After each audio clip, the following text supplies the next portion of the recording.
Za friji kwema? Bana fresh bana. Mambo yanaendaje? Mambo yanaenda. Ngoja niweke vizuri miwani yangu. Bana leta maneno. Mji umechangamka huo. Mji umechangamka na Young Africans wamegoma kuondoka uwanjani mara baada ya tamko kutoka kwamba mechi haitochezwa leo, lakini bado wako pale uwanjani na klabu ya Simba wanataka waitumie siku ya leo ili kuweza kufanya angalau mazoezi machache kujiweka sawa ili mchezo uweze kwenda kuchezwa kesho. Sasa kitatokea nini ambacho Young Africans walivyo-block, nini ambacho nafikiri kinaweza kutokea pale? Kwanza ni taarifa ambayo tulianza kuzitoa tangu jana kwamba Simba wana mechi dhidi ya Yanga, lakini Simba walienda kufanya mazoezi saa 1 za jioni na mabouncer wa Yanga pamoja na wasimamizi wa mchezo wakawagomea Simba kufanya mazoezi, kitu ambacho kilipelekea kuona mechi inakuwa ngumu. Simba wakiandika barua taarifa kwa umma kwamba wao hawatacheza kwa sababu wamezuiwa kikanuni kufanya mazoezi siku moja kabla ya mechi. Kwa hiyo wao wamegomea mechi hiyo. Jana wameandika taarifa usiku na tukiwa tunasubiria kusikia kwenye kamati. Leo asubuhi niliongea na mwenyekiti wa bodi ya ligi kuu na ni Steven Mguto, na aliweka wazi kwamba wameitisha kikao cha dharura cha kamati ya saa 72 kwa ajili ya kwenda kujadili mustakabali wa kile kilichotokea kwa upande wa Simba hiyo jana, mara baada ya mabouncer pamoja na Simba kutokupata haki yao ya msingi na kikanuni kwenda kufanya mazoezi katika uwanja wa Benjamin Mkapa ili leo mechi ichezwe. Kwa hiyo walisema leo asubuhi watakaa.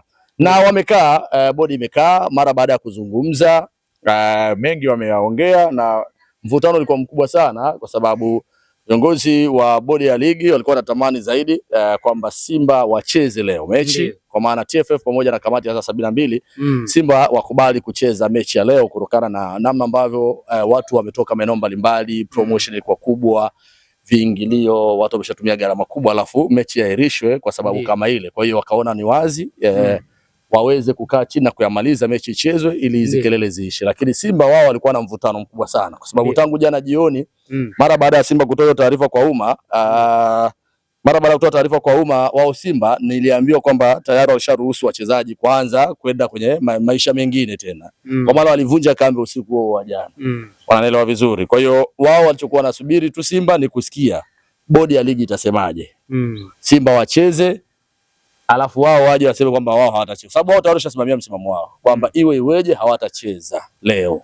Yaani iwe iweje leo hawatacheza kwa sababu kanuni zimevunjwa, na ni kwa sababu pia unafahamu gharama ambazo Simba wameandaa mechi ni gharama kubwa sana na kuwakalisha wachezaji masaa 2 nje ya geti kutokuwa ruhusu ndani. Wachezaji wengine wamefunga, wengine ni professional, hawajawahi kuona hiyo hali. Kocha Fadlu Davids hajawahi kutana na changamoto kama hizi. Unaanza kuonyesha mambo ya hovyo kwenye nchi yako. Kwa hiyo ile fedheha wao walishakamilisha kila kitu, mipango na michakato kwamba hii mechi hatuchezi kwa sababu 1 2 3 4 5, lakini kamati ilikaa na ikawa inawabembeleza bana, mechi ichezwe. Lakini Simba wao wakasema hawawezi wakacheza mechi. Simba wakasema labda wasogeze mechi mbele. Lakini kusogeza mechi mbele kwa maana kwamba mechi ichezwe kesho. Kama itachezwa kesho, it means kwamba leo Simba wafanye mazoezi yao kwenye uwanja wa Benjamin Mkapa. Siku ambayo ni ngumu pia Simba wao kufanya mazoezi kwa sababu Yanga tayari wako uwanjani muda huu. Na naambiwa wameweka beria na wanasema leo wako tayari kwa ajili ya mechi. Na mashabiki wako uwanjani wanasubiria Simba afike. Na wao nimeona Alikama amepost kwa page yake ya Instagram kwamba mechi ipo, mashabiki waje uwanjani. Sasa tayari bodi ya ligi wameshaweka taarifa kwamba mechi haitakuwepo, lakini wao wanaendelea kuhamasisha mashabiki waendelee kufika pale. Kwa hiyo Simba wanasema ili wacheze mechi kesho Jumapili kama itasogezwa mbele, mimi kwamba leo inabidi wapate nafasi ya kufanya mazoezi, kitu ambacho hakitawezekana. Sasa taarifa kutoka bodi ya ligi yenyewe, taarifa kutoka bodi ya ligi inasema hivi. Nataka niwasomee watu chapchapo hapa ili watu waweze kupata ufahamu walau kwa uchache, waweze kuelewa hiki ambacho kimetokea. Ni fedheha kusema kweli kwenye mpira wetu wa Tanzania. Ni aibu kubwa sana. Hii ni dabi ya Kariakoo, dabi kubwa zaidi Tanzania, dabi yenye hadhi yake Afrika Mashariki na Kati. Watu wengi leo walikuwa wanasikilizia nani anaenda kufungwa, nani anaenda kupata matokeo. Watu wengi walikuwa wamejiandaa kwa ajili ya mechi, lakini ghafla mechi hakuna.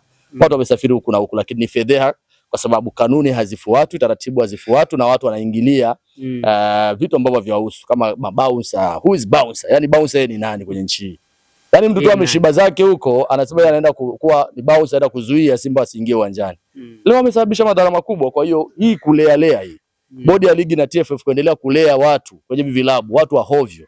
Ndio leo madhara tunayaona. Taswira na au image ya bodi, image ya TFF na image ya vilabu hivi vikubwa na image ya nchi kama Tanzania inachafuliwa na watu wa hovyo, watu ambao hawana thamani kwenye nchi hii. Haya, wewe niambie, wao wanapata faida gani? Mabouncer wanapata faida gani leo? Ni hasara watu wamepata, watu wanalia. Biashara za watu zimeharibika. Mama ntilie leo walikuwa wanategemea wauze sana. Hoteli leo zinategemea zijaze. Kwa kwamba walinunua vyakula vingi sana kwa vitu vimeharibika. Watu wamekata tiketi, wametoka nje ya nchi huko. Wamekuja kuangalia mechi. Watu wametoka huko mbali, mtu kutoka Kenya, Rwanda, Burundi, watu wametoka Sweden. Kuna jamaa wangu mmoja alikuwa ametoka Italy. Ameingia jana hapa, ananipigia simu amefika, lakini jamaa wangu mmoja yuko UK, United Kingdom, Uingereza kule. Ni mshikaji wangu muda mrefu, anafuatilia kupitia YouTube, naye amefika. Na jana nilimpokea mwamba yule, alifika hoteli moja Sea Cliff Masaki. Anasubiria tu hii mechi ya leo. Watu wamesafiri kutoka mbali wanataka hii mechi. Lakini mwisho wa siku mechi inaharibika na watu gharama wamezitumia na mambo kama, na hakuna sababu ya msingi. Kwa hiyo it still pains, inauma sana. Lakini bodi ya ligi wanasema hivi. Taarifa kwa vyombo vya habari. Kamati ya uendeshaji na usimamizi wa ligi, bodi ya ligi kuu Tanzania TPLB, katika kikao chake cha Machi 8, 2025 ilipitia shauri la klabu ya Simba kuzuiliwa kuingia kwenye uwanja wa Benjamin Mkapa kwa ajili ya kufanya mazoezi ya mwisho kuelekea mchezo namba 184 wa ligi kuu ya NBC Yanga dhidi ya Simba uliopangwa kufanyika kwenye uwanja wa Benjamin Mkapa leo saa 1:15 za usiku. Sasa katika shauri hilo klabu ya Simba iliandikia barua bodi ya ligi kueleza kuhusu tukio hilo tajwa hapo juu, huku ikieleza pia nia ya kutoshiriki mchezo huo kwa sababu imezuiliwa kutumia haki yake ya kikanuni kama ilivyoainishwa kwenye kanuni ya 17 kifungu cha 45 ya ligi kuu kuhusu taratibu za mchezo. Sasa baada ya kupokea barua hiyo, bodi ya ligi iliwaagiza maofisa wake wa mchezo ambao pia walishuhudia tukio hilo na kutuma taarifa ya tukio haraka iwezekanavyo, hatua zinazostahili ziweze kuchukuliwa, ikiwemo pia kusitishwa kwa kituo cha dharura cha kamati ya uendeshaji na usimamizi wa ligi. Lakini pia wakisema kwamba bodi ya ligi kupitia taarifa mbalimbali zikiwemo za maofisa wa mchezo na vyanzo vingine, kamati ilibaini kuwa klabu ya Simba wakati ikielekea kutumia haki yake iliyoainishwa kwenye kanuni ya 1745 ya ligi kuu, kwa maana kwenda kufanya mazoezi siku moja kabla ya mechi.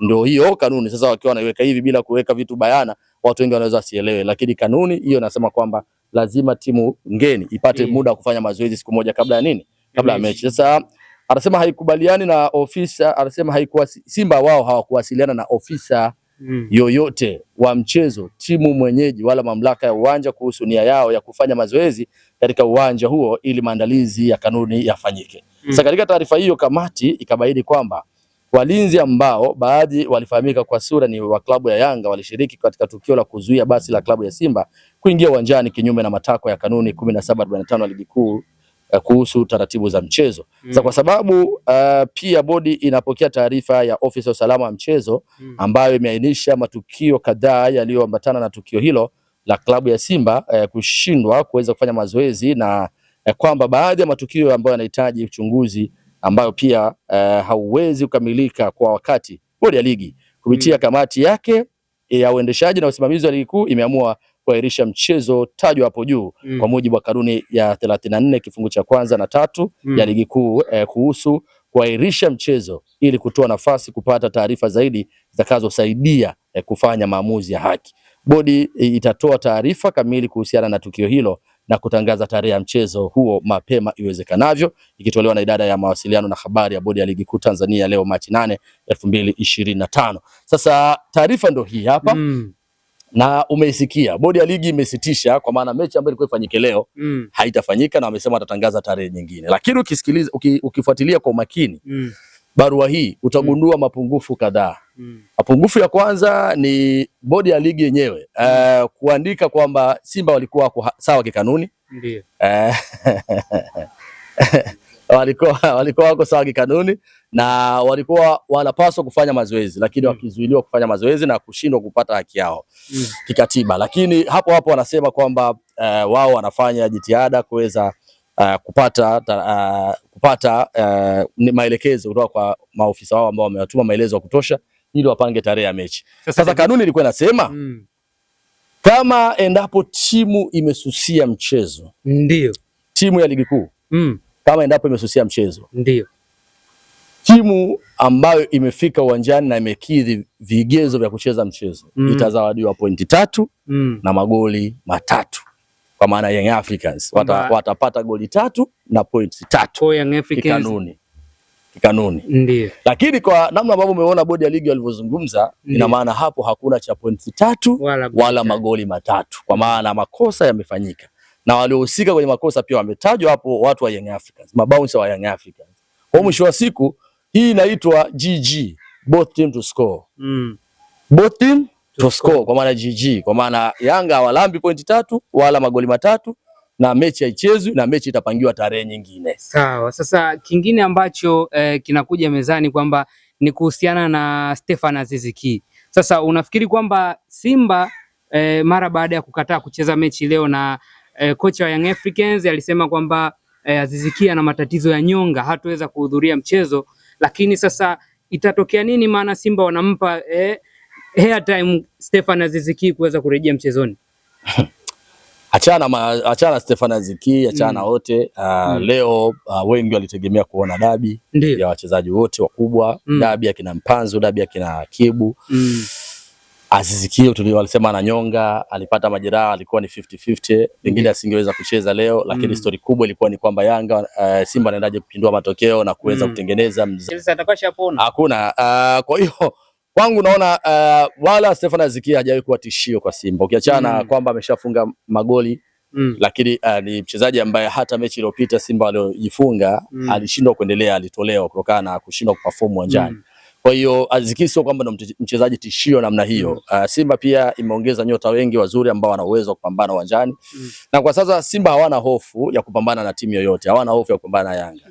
Simba imepambana na Al Ahly Tripoli, sio, naelewa vizuri, akina Mabululu amenunuliwa bilioni 4 kule Libya, walishindwa kuwafunga Simba, wamekuja kunywa goli 3 hapa. Simba imempasua Constantine, piga Sfax in off kule nyumbani, na hapa imempiga Bravo na Maquiz, wakaenda kutoka sare kule. Kwa hiyo sio timu ndogo, sasa hivi ndio wanashiriki sasa kombe la shirikisho la robo finali. Kwa hiyo ni timu kubwa, hiyo fi mchezaji wote, na Simba walikuwa wanautaka sana mchezo. Kuna watu wanahoja dhaifu, wanasema Simba ameukimbia huo mchezo, Simba amehofia huo mchezo kwamba wangefungwa goli nyingi sana. Lakini waambie timu ambayo inaweza kukimbia mchezo pengine wasingetokea hata kwenye pre-match meeting, kwa maana kwenye press conference ambao aliyafanya Simba, kocha wao Fadlu Davis, lakini pia Milwood wa Yanga pia ulimuona kwenye press conference, kwa maana tayari walikuwa wanataka mchezo. Lakini pia uwezi ukasema Simba anakimbia mchezo, wamefika kwenye uwanja wa mazoezi mapema kabla ya saa 1 ili waingie wakafanya mazoezi. Kama walikuwa wataki mchezo, labda wangeenda saa 2, saa 3, wangezua taharuki kwa sababu walikuwa nje na muda. Unaelewa? Kwa hiyo ni timu ambayo ilikuwa inataka mechi, timu ambayo ilikuwa inataka mpira mchezo. Kwa hiyo kilichotokea tu ni upuuzi wa watu wachache, na hizi timu kubwa mbili ni kubwa sana kuliko, yani mimi naweza kusema Simba na Yanga. TFF na bodi ya ligi wamekuwa wakizilea sana, wamekuwa wakizinywesha sana maziwa hizi timu mbili. Mwisho wa siku zinawapalia. Sasa wanawapanda kichwani, na of course kanuni wamekuwa wakizitengeneza. Hii hofu ya bodi ya ligi, hofu ya TFF ndio imezaa hiki ambacho kimetokea kwa sasa. Yanga walishawahi kugoma hivyo hivyo. Nakumbuka mwaka 2021 ilikuwa tarehe 8 mwezi wa 5, dabi ya Kariakoo, mechi imepangwa kufanyika saa 11. Lakini kupitia serikali walitangaza kwamba ile mechi imesogezwa mbele kutokana na masuala mengine yakiendelea. Kama unakumbuka, Yanga wao wakasema hawatacheza mechi. Watacheza mechi muda huo huo wa saa 11. Simba walifika wakati wa mechi saa 1. Simba wao walikidhi matakwa na walisikiliza na wakaitikia wito. Yanga wakasema wao watafika mapema, na Yanga wakawaenda na basi lao mapema saa 11 wako pale wanataka wacheze mechi. Wameambiwa mechi imesogezwa mbele, muda itapigwa baadaye saa 1. Yanga wamepeleka, lakini mechi ilikuwa imeahirishwa ile pia. Mechi baadaye kaahirishwa, unakumbuka? Kwa hiyo kama Yanga walifanya hivyo, leo Simba wamefanya haki, na of course mimi nimependa sana. Kwa upande wa Simba mimi nawapongeza. Umeenjoy. On behalf of my heart nawapongeza Simba kwa sababu wameonyesha ukomavu wa hali ya juu sana. That's maturity. Klabu kubwa inaongozwa kwa misingi ya katiba na sheria. Unapokubali kupelekwa kama kichwa bovu, unapopelekwa kama gari lokata au kichwa maji, au gari unapelekwa kama gari lokata center bolt, unakuwa yani unapelekwa kihayawani unapelekwa kizamwamwa. Mwisho wa siku watu watakuwa wanakupanda kichwani. Simba level waliofikia ni kubwa sana. Simba wanashiriki michuano ya kimataifa, robo finali 6, 4 Cup Champions League, 2 Confederation. Leo unasumbuliwa kwenye ligi hii ambayo wewe ndio umebaki peke yako, alafu unaendeshwa. Yaani Bausa wanaweza kuwazuia Simba. How? Bausa ana nguvu gani ya kuwazuia Simba kwanza? Unajiuliza hapo. Nguvu na legitimacy wametoa wapi? Kwa maana wametumwa na watu wa Yanga. So kama wamefanya hivyo, leo Simba wameamua kusimamia kanuni na taratibu. Hakuna mechi kuchezwa na mechi haichezwi na wala wakati pointi 3. Kwa hiyo wamefanya kitu kizuri na naweza nikasema wazi kwa hiki ambacho wamekifanya. Unaweza ukasema kabisa kwamba wameonyesha ukomavu wa hali ya juu na sasa naweza nikasema pamoja sana bwana. Naweza nikasema huu ndio ukomavu ambao ulikuwa unatakiwa. Jana alizungumza Clatous Magori, mjumbe wa bodi ya wakurugenzi ya Simba. Magori alisema hatutacheza mechi hii. Na mechi tu mpaka na ligi kwa jumla. Aliandika vitu vizito akasema hatutacheza ligi mazito haya. Kama haya mambo yataendelea kutokea. Hatutacheza mechi yoyote. Clatous Magori. Uliona nani yake? Ya, niliona. Alitamba Magori, si ndio? Alitamba sana. Magori ameandika vitu ambavyo vizito sana. Hatutacheza ligi kama haya mambo upuuzi utakomeshwa. Hatutacheza hata ligi. Sio tu mechi ya ligi kuu, hata ligi tu hawatacheza. Kwa hiyo inaonyesha wazi kwamba Simba amekasirika na sasa wana viongozi thabiti ambao wanaamua mambo yao. Ni athari kubwa sana kwenye ligi yetu kwa sababu watu wengi wametoka mikoani. Na mimi nawahurumia watu wengi wametoka nje ya nchi huko, nawahurumia sana. Wengine wamelipa vingilio vyao, nawahurumia sana. Lakini mwisho wa siku Simba ameamua, haki imetenda na kanuni imeamua. Kwa hiyo tunasubiria kuona mechi itapangwa lini ili kuona yapi atakayotokea. All in all, ongereni viongozi wa Simba, wao ukomavu. Msikubali kupelekwa. Kuna muda inabidi mkubali kwamba lazima muonyeshe ukubwa wenu na muonyeshe ukomavu wenu. Subscribe hapo, gusa alama kengele tuweze kwenda sawa. Ciao.